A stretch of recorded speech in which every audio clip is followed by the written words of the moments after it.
पर हर एक स्टूडेंट का एक ही सवाल है, क्या सच में टॉपर्स समर वेकेशन के अंदर अपना पूरा सिलेबस खत्म कर लेते हैं? और अगर हाँ, तो हम कैसे इस समर वेकेशन के अंदर अपना सिलेबस खत्म करें? तो समझते हैं इसको एकदम डिटेल में। तो हाय एवरीवन, मेरा नाम है प्रशांत। मुझे पता है तुम्हारी समर वेकेशन या तो स्टार्ट हो गई होगी या तो बस स्टार्ट होने वाली होगी। मन में सवाल चल रहा है ना, क्या टॉपर सच में कर लेते हैं क्या पूरा सिलेबस खत्म, वो भी समर वेकेशन के अंदर? देखो यार, मैंने बहुत सारे टॉपर से बात करी यही तुम्हारा डाउट लेकर, क्या तुम सच में करते हो क्या? क्या इतना इजी है क्या इतना सारा सिलेबस खत्म करना? और पता है सभी टॉपर का सिर्फ एक ही आंसर आया। वो आंसर मैं यहां पर लिख भी देता हूं, और वो आंसर बड़े बड़े अक्षरों में था, NO, नो।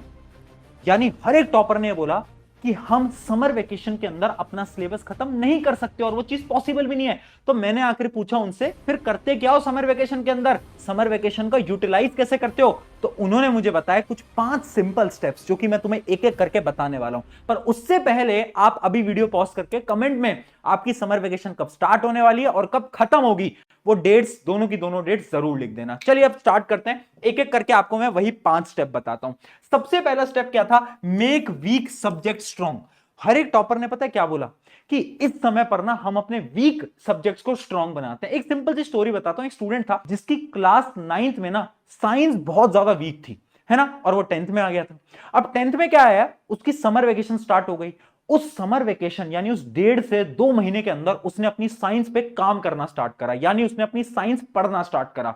और अगले 1.5 महीने के बाद उसकी जो साइंस थी ना, वो बहुत स्ट्रांग हो गई थी। यानी वही बच्चा जो कि 9th में साइंस से डरा करता था, 10th में वही साइंस में टॉप करने लग गया। कैसे हुआ ये चमत्कार? समर वेकेशंस की वजह से। तो इसलिए पहला स्टेप तुम्हें क्या करना है, अपने वीक सब्जेक्ट्स को आइडेंटिफाई करना है। इमेजिन करते हैं तुम्हारा वीक सब्जेक्ट अभी मैथ हो सकता है, साइंस हो सकता है, एसएसटी, जो भी तुम्हारा वीक है, उस वीक सब्जेक्ट को पकड़ो और हर रोज समर वेकेशन के अंदर 1 घंटा उस सब्जेक्ट को तुम्हें देना पड़ेगा। और मैं गारंटी से बोल रहा हूं, जब ये समर वेकेशन खत्म होगी ना, तो सब्जेक्ट का डर भी तुम्हारा एकदम खत्म हो जाएगा। ये पर्सनल स्ट्रेटेजी है, बहुत स्ट्रॉन्ग स्ट्रेटेजी, इस पे काम जरूर करना। ये सिंपल स्टेप 1 है। अब बढ़ते हैं स्टेप 2 की तरफ। मैंने टॉपर से पूछा और क्या करते हो, तो उन्होंने मुझे क्या बताया? उन्होंने मुझे बताया quality is greater than quantity. यानी उन्होंने ये बोला कि हम ना चैप्टर कंप्लीशन पे फोकस नहीं करते कि कितने सारे चैप्टर कर लेंगे।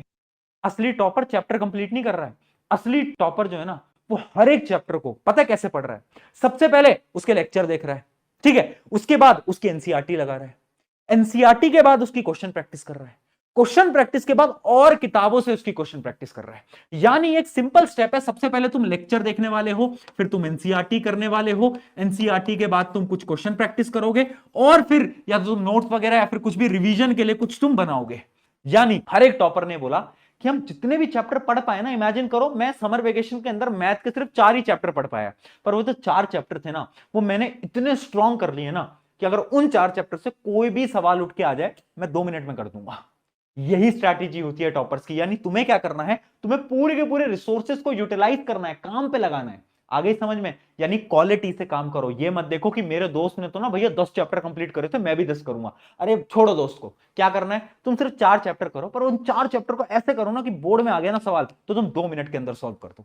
ठीक है, तो एकदम आपको क्या करना है, क्वालिटी पे फोकस करना है। अब बढ़ते हैं स्टेप नंबर 3 की तरफ। स्टेप नंबर 3 क्या है? स्टेप नंबर 3 है हैबिट फॉर्मेशन।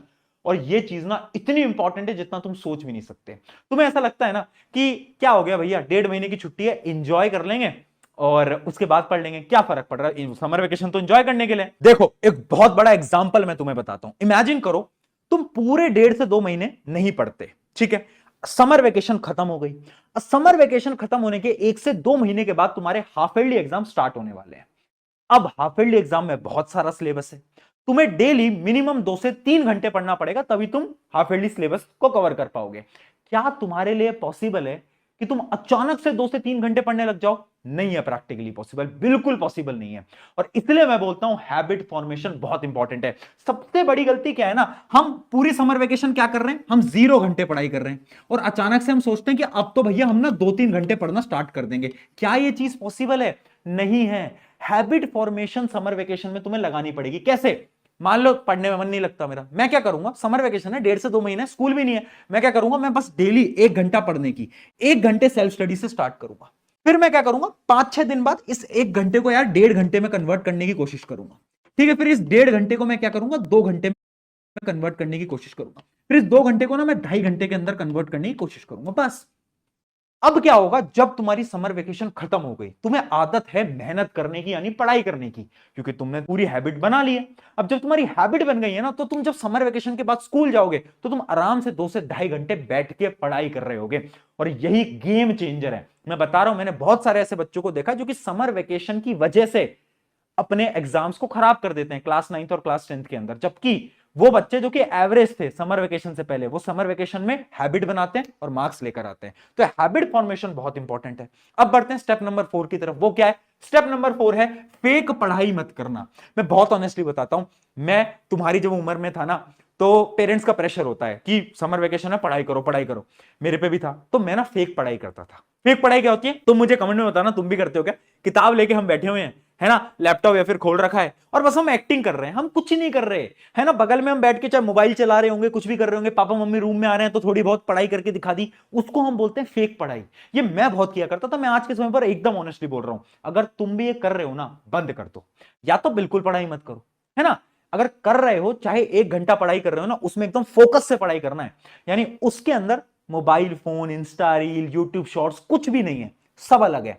तुम्हें क्या करना है उस समय पर? उस समय पर सिर्फ तुम्हें पढ़ाई पे फोकस करना है, यानी फेक पढ़ाई मत करना। यह था हमारा स्टेप नंबर 4। और जो स्टेप नंबर 5 है, वो एक बड़े भाई होने के नाते मैं तुम्हें बता रहा हूं, और वो स्टेप नंबर 5 है फोकस ऑन योरसेल्फ। देखो, एक सिंपल सी चीज मैं बता रहा हूं, समर वेकेशन के अंदर अपने स्किल्स पे काम करना।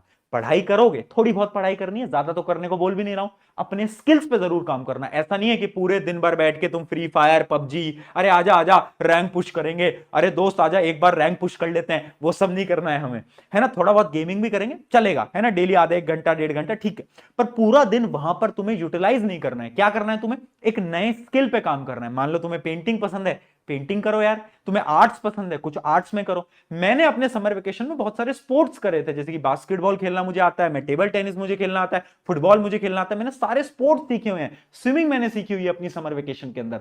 यानी तुम्हें क्या करना है? अपने दिन का 1 से 2 घंटे कुछ ना कोई स्किल सीखने पे लगाना है, यानी खुद को डिवोट करना है। ये बहुत इंपॉर्टेंट है, ठीक है। क्योंकि क्या होता है ना, ऐसा नहीं है कि पूरी जिंदगी भर हम पढ़ाई करते रहेंगे। ये जो स्किल्स है ना, ये बहुत काम आने वाले हैं आपकी जिंदगी के लिए। तो याद रखना, गेमिंग वेमिंग छोड़ो, आप कोई स्किल सीखो, कोई ऐसा स्किल जिससे सच में तुम्हारी लाइफ के अंदर कुछ चेंज आने वाला है। तो ये कुछ 5 स्टेप थे। आई होप इन 5 स्टेप से तुम्हारी मदद होगी। अब जाओ, समर वेकेशन एंजॉय भी करो और उसके साथ साथ पढ़ाई भी करते रहना। मैं तुम्हारे साथ खड़ा हूं, यहां पर जितनी भी प्रॉब्लम आएंगी उनके सोल्यूशन लेकर आता रहूंगा। अगर वीडियो अच्छी लगी तो अपने एक दोस्त के साथ जरूर शेयर कर देना। शुक्रिया एवरीवन, मेरा नाम है प्रशांत।